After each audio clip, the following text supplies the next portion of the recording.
জয় শ্রীকৃষ্ণ। রাধে রাধে। আশা করব ভক্তরা, মাতাজিরা, আপনারা সবাই ভগবান শ্রীকৃষ্ণ এবং শ্রীমতী রাধারানীর কৃপায় সবাই ভালো আছেন।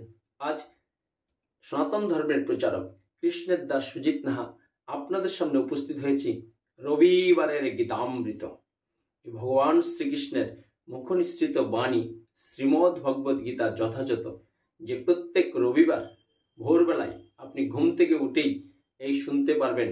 তাই আপনারা ভক্তরা, মাতাজিরা, এখনো যারা আমার এই কৃষ্ণ কথা সুজিত নাহা চ্যানেল সাবস্ক্রাইব করেননি তাদের চরণে বিনতি প্রার্থনা, আপনারা আমার এই চ্যানেলটা সাবস্ক্রাইব করে রাখুন।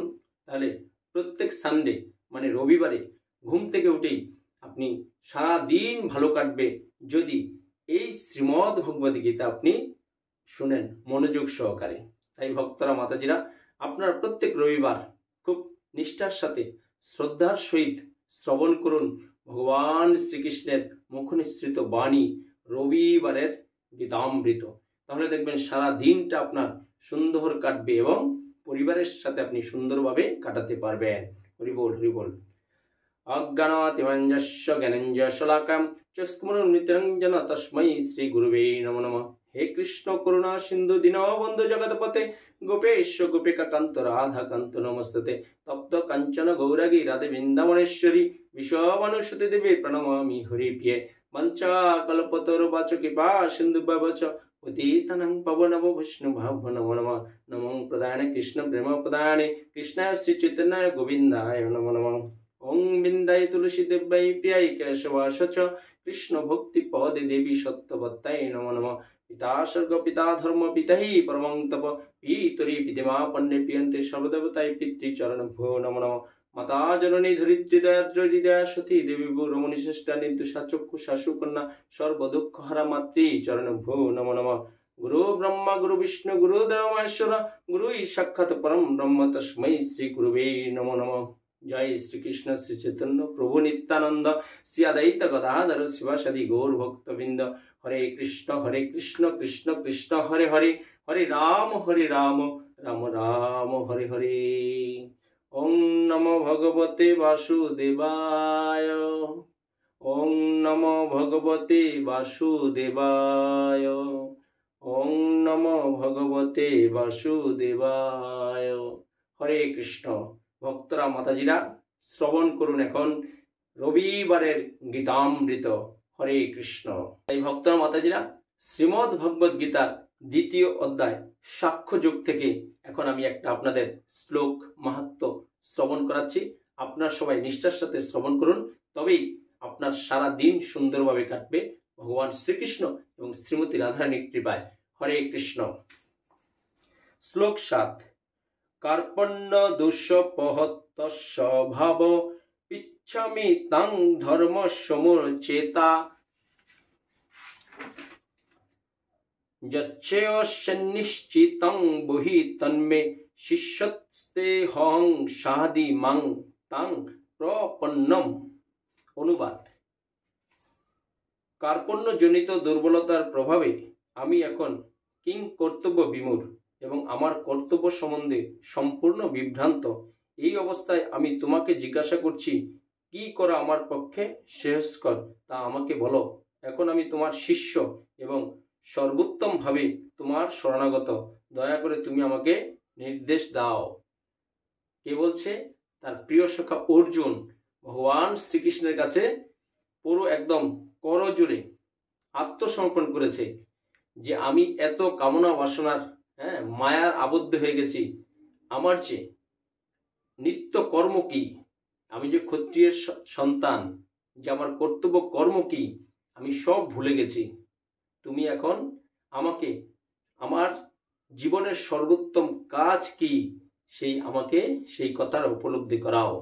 ভগবান শ্রীকৃষ্ণের কাছে একদম করজোড়ে শটান হয়ে অর্জুন তার পায়ের কাছে পড়ে এবং কি করেছে? ভগবান শ্রীকৃষ্ণকে গুরু রূপে বরণ করেছে। হরিবোল, হরিবোল। আর অর্জুন হয়ে গেছে শিষ্য।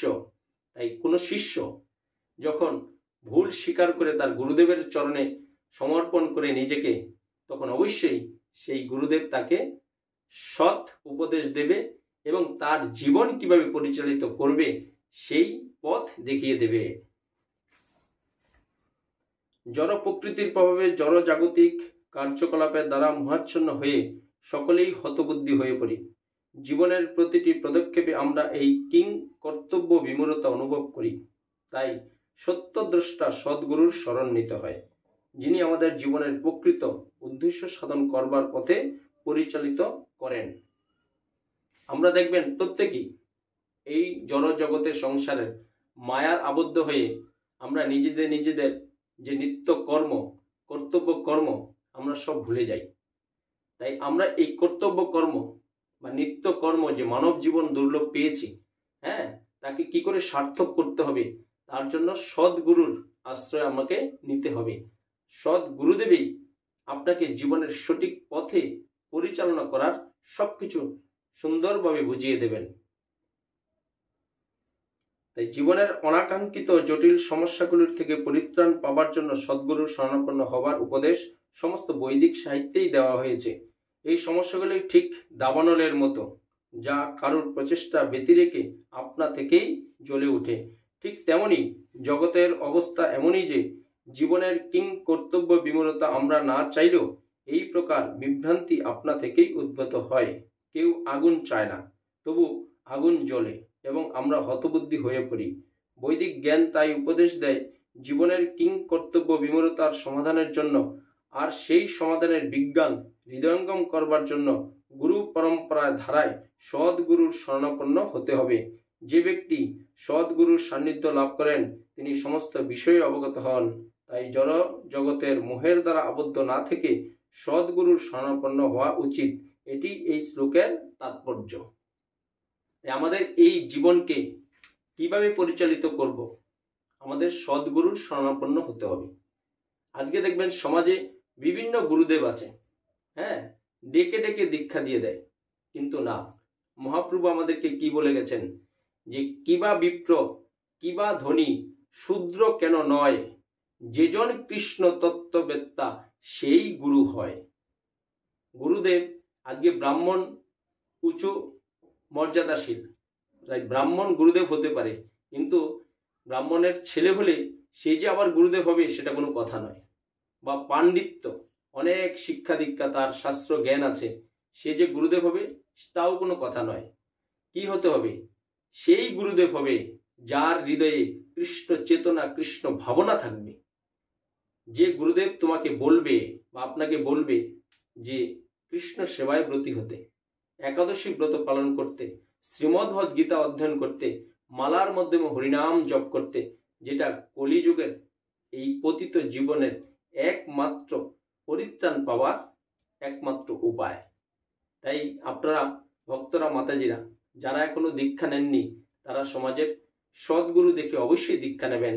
যার হৃদয়ে কৃষ্ণ চেতনা, কৃষ্ণ ভাবনা থাকবে, তার থেকে আপনারা দীক্ষা নিতে পারেন, কারণ সেই গুরুদেবই আপনাকে পারবে আপনার জীবনের সঠিক পরিচালনার পথ দিক নির্দেশন করতে। হরিবল হরিবল। তাই আপনারা মানুষের কথায় পরিচালনা না দিয়ে বা দেখা দেখি কেউ দীক্ষা নেবেন না। সদ্গুরু কিন্তু আপনাকে অবশ্যই খুঁজে বের করতে হবে। যদি সদ্গুরুর কাছ থেকে দীক্ষা নিতে পারেন তাহলে জীবন আপনার আলোকিত, এই মানব জীবন আপনার ধন্য হয়ে যাবে, যে দুর্লভ মানব জীবন আমরা পেয়েছি এই কলিযুগে। তাই কে জড়জগতের মোহের দ্বারা আচ্ছন্ন, যে মানুষ তার সমস্যাগুলি সম্বন্ধে অবগত নয়। বৃহদারণ্যক উপনিষদের 3/8-10 মোহাচ্ছন্ন মানুষের বর্ণনা করতে বলা হয়েছে, যো বা এতৎস্করম গর্গ বৃত্তিতা শ্লোকাত পৈতিষ্যক কৃপণ, যে মানুষ তার মনুষ্য জীবনের সমস্ত সমস্যার কথা সমাধান না করে এবং আত্মতত্ত্ব বুদ্ধি না করে কুকুর বেড়ালার মতো এই জগৎ থেকে বিদায় নেয়, সে হলো কৃপণ। বৃহদারণ্যক উপনিষদে বলা হয়েছে যে মানুষ এই জীবন সম্পর্কে উপলব্ধি করতে পারে না, যে আমি কোথা থেকে এসেছি, কে আমাকে পাঠিয়েছে, ভগবান শ্রীকৃষ্ণের সাথে যে আমাদের একটা নিত্য সম্পর্ক আছে, সেই সম্পর্কে আমরা যদি অবগত না হই তাহলে কি হবে? কুকুর বেড়ালের মতো এই পৃথিবীতে আমরা জন্ম নিলাম, প্রজন্ম করলাম, কদিন সুখে খাওয়া দাওয়া করলাম, বসবাস করলাম, আবার কুকুর বেড়ালের মতোই মৃত্যুর কোলে ঢলে পড়লাম। এটা তো মানব জীবনের একমাত্র উদ্দেশ্য নয়। মানব জীবনের একমাত্র উদ্দেশ্য হলো ভগবত ধাম। কি করে আমরা ভগবান শ্রীকৃষ্ণের সেবার মাধ্যমে এই জীবনকে আমরা ধন্য করতে পারবো। এই মানব জীবনের একটি অমূল্য সম্পদ, কারণ এই একটি সদ্ব্যবহার করে জীবনের সমস্ত সমস্যার সমাধান করতে পারে। তাই এই অমূল্য সম্পদের সদ্ব্যবহার করে না যে কৃপণ, পক্ষান্তরে তিনি যথার্থ বুদ্ধিমত্তা সহকারে এই দেহের সদ্ব্যবহার করে জীবনের সমস্ত সমস্যার সমাধান করেন, তিনি ব্রাহ্মণ। য এতৎস্করং গর্গি বিদিত্তাস্মলোকাত প্রৈতিস্য ব্রাহ্মণ। যারা কৃপণ তারা পরিবার, সমাজ, দেশ আদি জড় সম্বন্ধে প্রতি অত্যাধিক আসক্ত হয়ে তাদের সবচেয়ে সময় অপচয় করে। মানুষ প্রায়ই এক ধরনের চর্মরোগ দ্বারা আক্রান্ত হয়ে স্ত্রী, পুত্র এবং অন্যান্য পরিজন সমন্বিত পরিবারের প্রতি আসক্ত হয়ে পড়ে। এটি চর্মরোগ, কারণ দেহ বা চর্মের ভিত্তিতে এই আত্মীয়তার বন্ধন গড়ে ওঠে।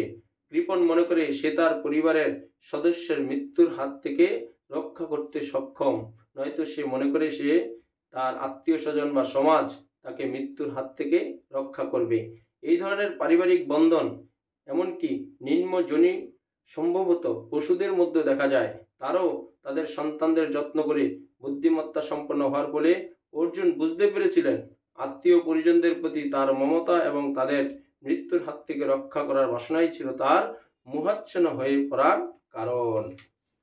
অর্জুন কিন্তু বুঝতে পেরেছে যে এই জড়জগতে ভক্তরা, মাতাজিরা দেখবেন যারা খুব মোহাচ্ছন্ন, মায়ায়, কামনা বাসনার দ্বারা, কাম, ক্রোধ, লোভ, মোহ, মদ, আশ্চর্য, এই যে ষড়রিপুর দ্বারা আমরা বেশি যদি আকর্ষিত হয়ে যাই, তাহলে কি মনে করি যে আমি সর্বে সর্বা, আমি সবাইকেই বাঁচাতে পারবো, কেউ আমাকে কিছু করতে পারবে না।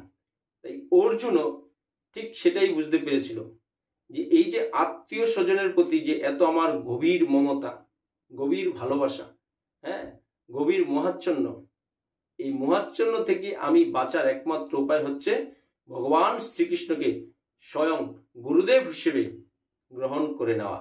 না হলে অর্জুনও কিন্তু বাঁচার উপায় ছিল না।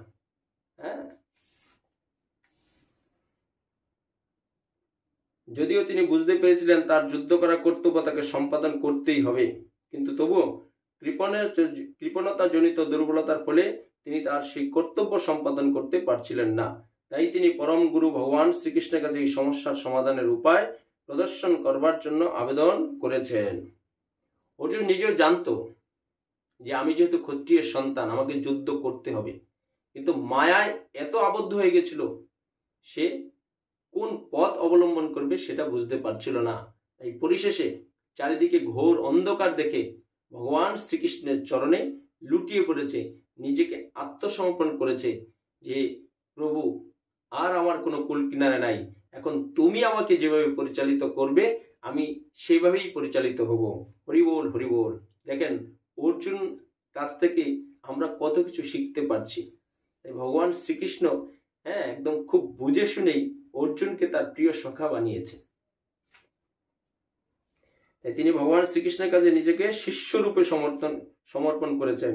শ্রীকৃষ্ণকে তিনি তার বন্ধুরূপে সম্ভাষণ করছেন না।